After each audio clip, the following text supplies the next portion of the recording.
How to find your store display category settings on BigCommerce isn't quick. First open your browser and then go to BigCommerce, and now once you're here, all you need to do just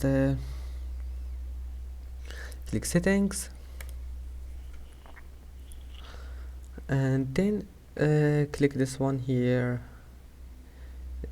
Click this one here, display, and that's it. Here we'll find your store settings. Now scroll down until you find category settings.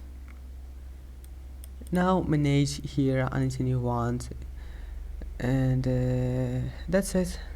Manage here anything you want and then click save. I hope that can help you, and that's it for today's video. Don't forget to like and don't forget to subscribe, and thank you for watching this video until the end, and see you in the next video.